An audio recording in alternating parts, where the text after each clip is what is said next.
Hey, this is about to be huge. So we're gonna look at every single codec that you can use in an OBS, and we're gonna test them against each other at all odds. It's not only gonna be the ones that give you the smallest file size. We're gonna look at that balance. You have to take into account when you use a codec, how it's gonna perform when you're video editing, because you don't want something that's just stuttering all the time. We're gonna see which ones actually perform the best in video editing and in efficiency. And a little bonus test we're gonna throw in is we're actually going to export all these videos. We're gonna see which ones are the best optimized based on your hardware, and then we're going to upload them to YouTube and see how long it takes the videos to process. It actually matters how long it takes YouTube to process it, because it could be up to a day if you're uploading like a Twitch VOD or something.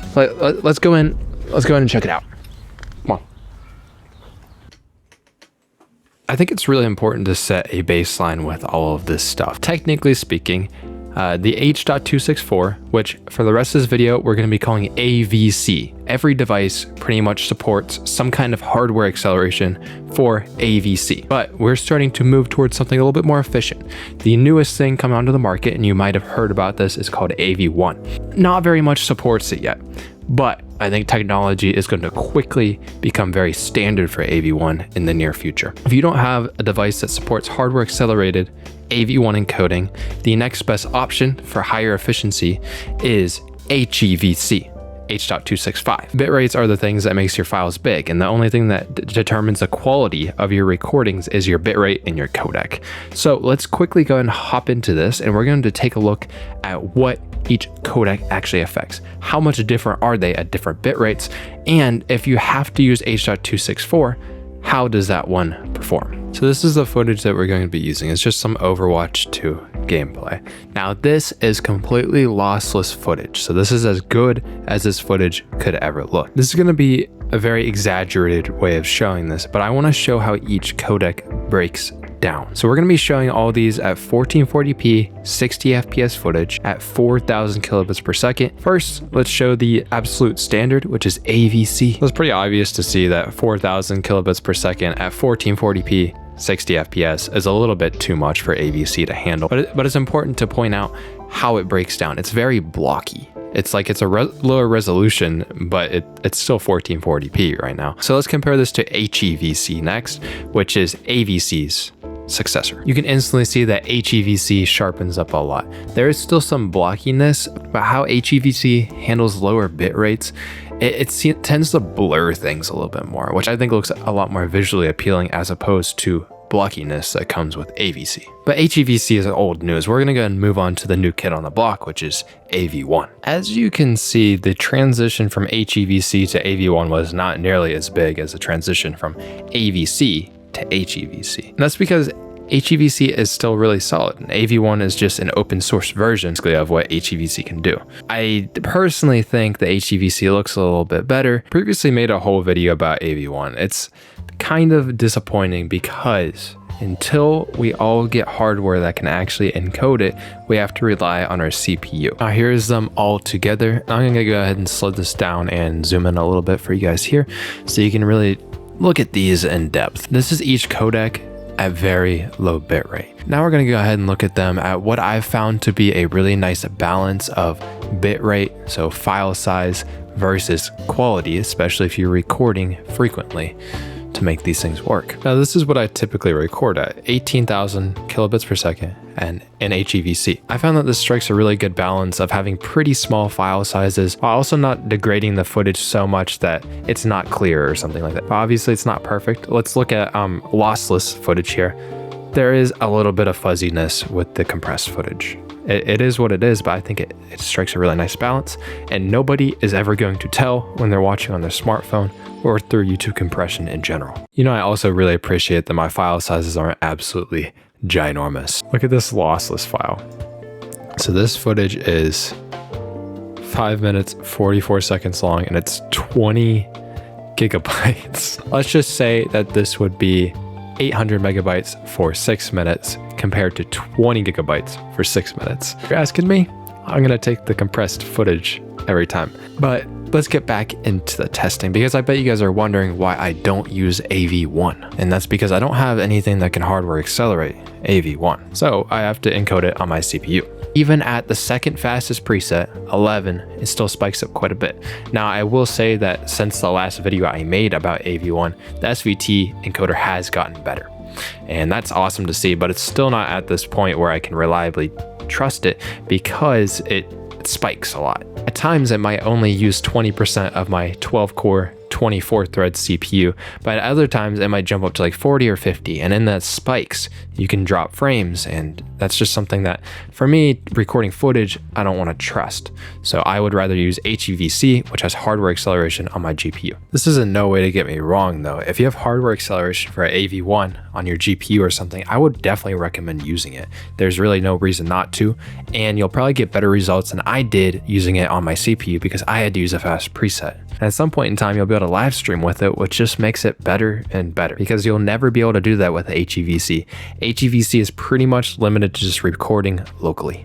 Now, don't think I forgot about AVC. I'm going to show you this at the same bitrate as I showed you the other ones at 18,000. And you're going to see that it doesn't look as sharp. Here's the HEVC footage to compare it to, and it's kind of obvious. In particular, look at the more jagged red outline around Mercy and the general fuzziness around all the textures. In order to kind of match the quality of HEVC, we're going to up the bitrate of AVC to 25,000. In my personal opinion, I think the 25,000 actually looks pretty freaking good. You could maybe go a little bit further for AVC, but honestly, it looks good, and I don't think you're making that many compromises. The last thing I wanted to show you guys on the quality side of these codecs is the performance at 1080p. Let's start off this with Livestream Quality. Now, Twitch requires you to stream at 6,000 kilobits per second. I think they allow partners to stream at 8,000, but that's not the bulk of people. Yeah, compared to lossless, you're losing some stuff. So let's think of this dream scenario, which will come in the future, but it's not here yet, where we can use AV1 to stream on Twitch.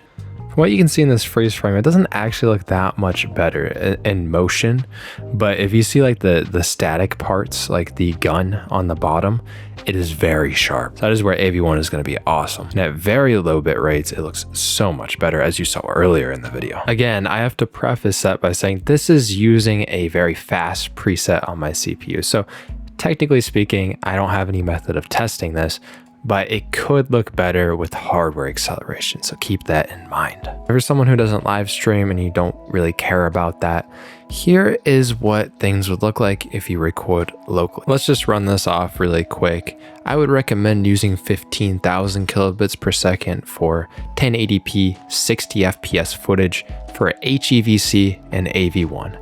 And as we discussed earlier, the AVC quality is going to have to be at a larger file size, larger bit rate, and I would recommend 22,000 kilobits per second for that. That gives you a nice balance of file size and quality. I know that there's going to be a difference of opinion on these things. Some people are going to want to record as much bit rate as they possibly can to get the highest quality footage. And in my eyes, I just don't think it's worth it. Nobody's ever going to see it, but that is all up to personal opinion. This is just what I recommend. Hope you enjoyed all the codec tests there, but that isn't everything there is to a video codec. You also have to take into account how workable it is in post. You're trying to edit it. You don't want it to stutter, as I mentioned earlier. So I've got this really cool little project set up for us in DaVinci Resolve. I click through on all of these things, on all of the clips, and I'm waiting to see how long it takes to respond. Now, these are all the same bit rate. They are 18,000 kilobits per second. And what we're going to see here is AVC is purple, HEVC is green, and AV1 is blue. All these are running off of a SATA SSD. And these are what the read and write specs look like for it. It's pretty fast, it's a SATA SSD, it's maxing it out. So how I'm recording this right now, this clip currently is being recorded onto another drive. So it is not interfering with this test whatsoever. So I have a little mouse thing in the bottom left, and you'll be able to see when I click the button. So you get to make that visual thing and also be able to hear me click it. And we're going to be able to test how long it takes to respond. And right when the frame changes, I'm going to click it again. And we're going to be able to see that tempo. All right, so let's get into this first. AVC should technically be the easiest one because it has been around the longest. Let's do this thing. 3, 2, 1.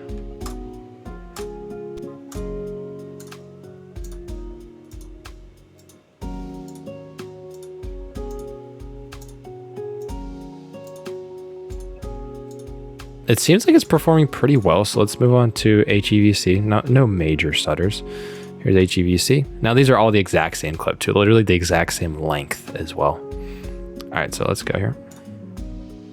The first one was longer. Ooh, I can already tell it's a little bit longer.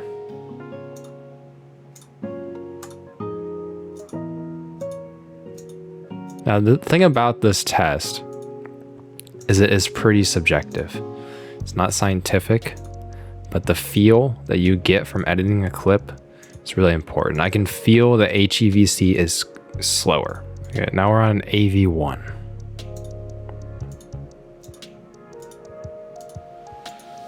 Something to note is that my RTX 3080 does have an AV1 decoder in it, and I think it does use it for this. I'm not gonna lie, AV1 is feeling just as good as HEVC. Not HEVC, just as good as AVC. Wow, that is it might actually be feeling better. The scrub test is also a good test here.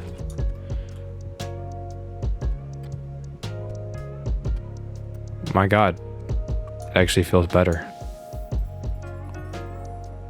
Oh, HEVC does not pass the scrub test. Oh my God. Okay, wait. AV1 might be the best. Maybe it's offering hardware acceleration for AV1 because this is pretty smooth, guys.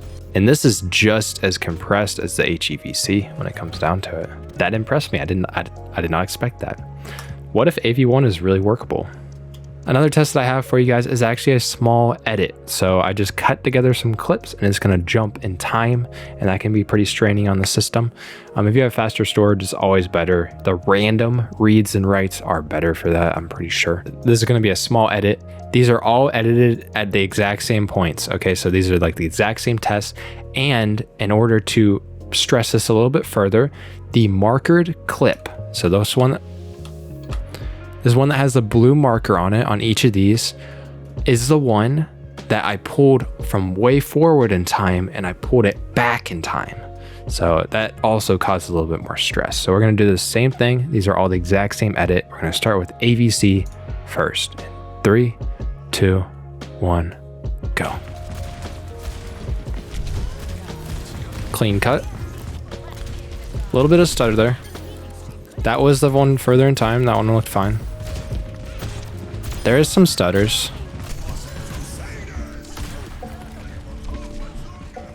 There's some stutters.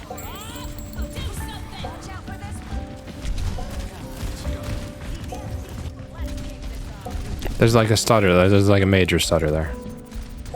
As I mentioned a little bit ago, this is subjective. It's trying to give you a feel for how editing is on this. So let's check out the HEVC in 3, 2, 1.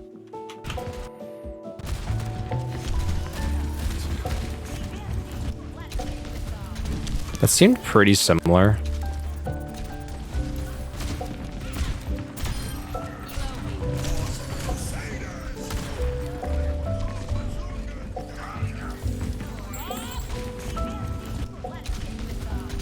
It's major. I want to check that one. So how does this cut look on the AVC?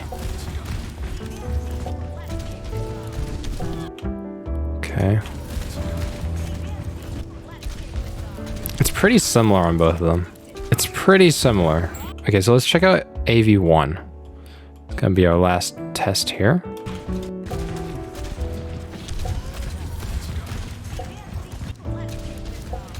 There's something about that cut that seems like it's hard for all of them. I don't know what it is, but it seems hard for all of them. That cut was clean on AV1 though. That cut was clean too. It wasn't clean on the other ones.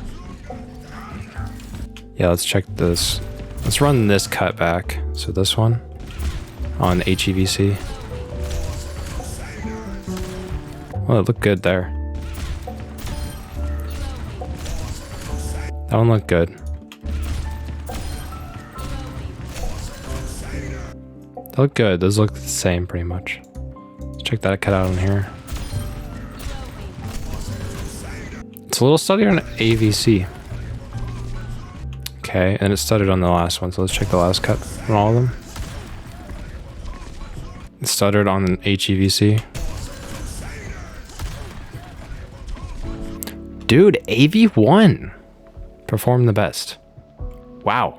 I can confidently say that. That kind of blows me away. I thought it was going to be the worst.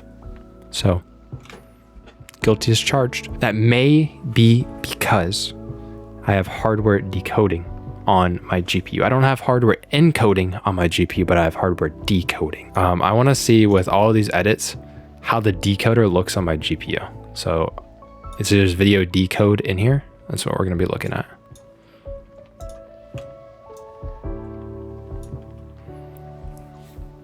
See, it's not even getting used on AVC because AVC is without hardware acceleration is all CPU driven. Now ignore the video encode because the encode I'm encoding on my GPU right now. Okay, HEVC.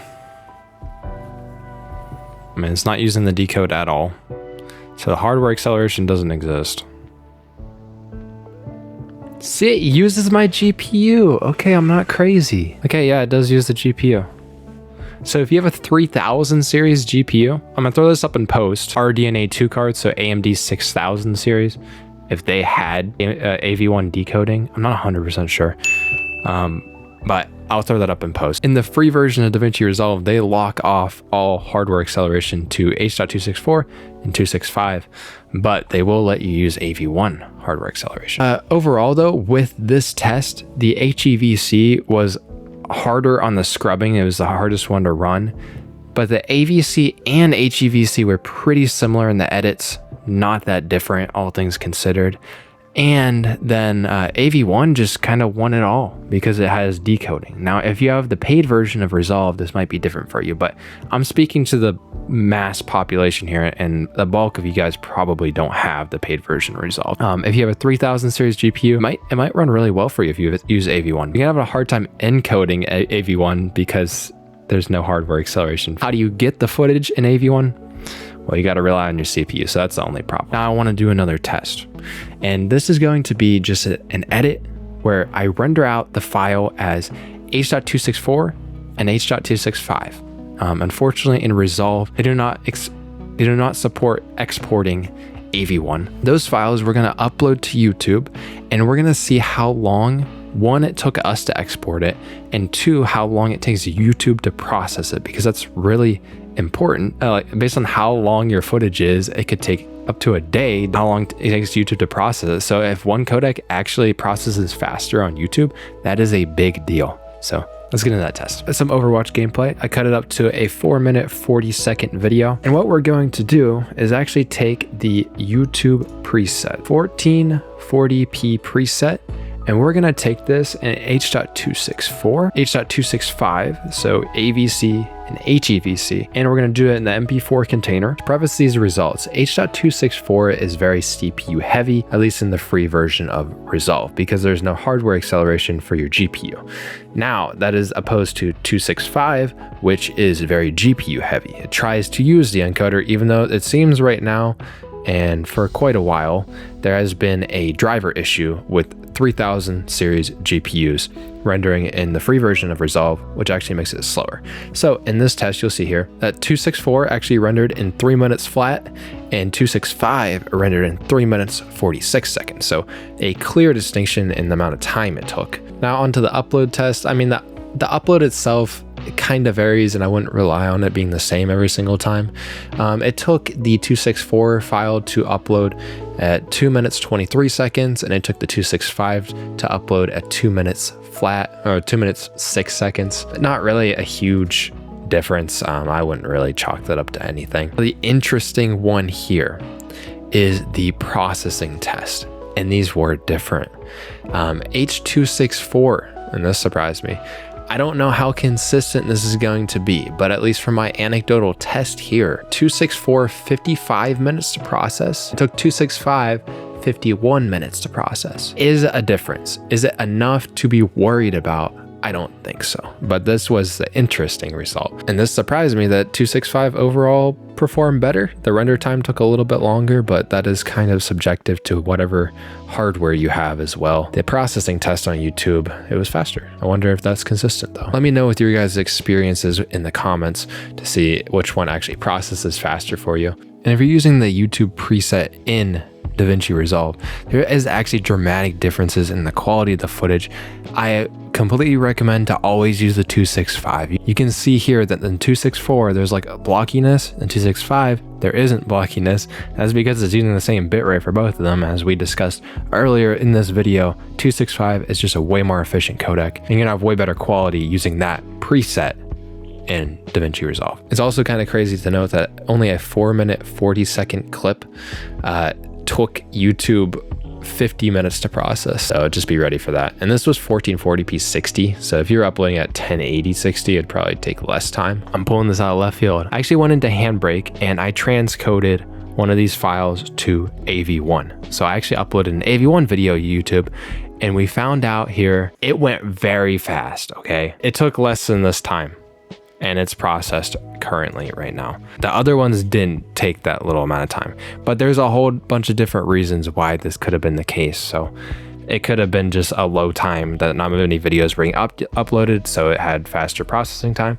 Or it could be that not that many people were uploading an AV1, so it had more access to the encoders over on the YouTube servers, and then it was able to process faster. But if you're not able to export an AV1, it is actually pretty difficult to transcode it into Handbrake. It took about 16 minutes to transcode this video, whereas it took under 4 minutes to render out all of the other videos. It's very possible that YouTube is prioritizing AV1 over the other codecs right now. It's kind of hard to tell, but this seems like very good news for AV1 in general. So if you can upload an AV1, highly recommend it. So this has been the guide I always wish existed for codecs and OBS editing and YouTube in specific. I finally made it.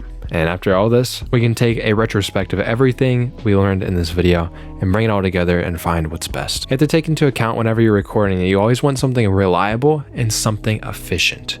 So AVC and HEVC have typical hardware support. 700 series from NVIDIA, which came out over 10 years ago, had H.264 support. In the end, I really think HEVC wins out for recording with its compatibility, reliability, efficiency. Because when you compare it to AVC, H.264, you're gonna have to use about 50% larger file sizes in order to get the same amount of quality that HEVC can give you. But if you have AV1 support, you're gonna be very happy with AV1, and I recommend using that first. Now let's move on to streaming. Now streaming is pretty straightforward, but once Twitch has AV1 support, then things are gonna get a little bit more interesting, because I actually don't think that using CPU encoding for AV1 for live streaming on Twitch is really worth it, because at the same bitrate, 6,000 kilobits per second, you actually don't see a major difference between AV1 and H.264. So unless you have hardware support for AV1, I wouldn't recommend live streaming with it. So let's move on to editing. AV1, if you have at least the NVIDIA 3000 series or AMD 6000 series, AV1 just wins. The decoding for editing is really convenient. It runs super smoothly, and I highly recommend that. That being said, if you do have the paid version of Resolve, I think you could probably use any of the codecs. So from my understanding, I think any of the codecs would feel how AV1 felt for me, and AV1 felt the best. So let's move on to exporting the videos. If you do decide to render out an AVC, which I don't really see that many advantages to nowadays other than live streaming, you can rely on your CPU encoder, and if you have a really fast CPU, it could be faster than a 3000 series NVIDIA GPU. I can't speak on AMD, I don't have anything to test for that. In DaVinci Resolve, you can't render out an AV1, but if you were able to transcode it efficiently with like hardware acceleration, then it could be really worth using AV1 for exports. But using the transcode on AV1 with a fast CPU like mine, it still took 16 minutes compared to 4 minutes on the other ones. And the last thing we talk about here, a very important thing, is processing on YouTube. And we saw earlier that HEVC did win. It won by about 5 minutes compared to AVC. Is that a reliable test? Not 100% sure. Is it that dramatic of a difference that I think you should really worry about it? Not really. But this has basically been it. This is your guide to codecs, the ultimate guide to codecs. And I hope you enjoyed, and hope you learned something to help balance what you're actually using and answer some questions for you. Anyways, that's been it for me. I'll see you guys in the next one. Peace.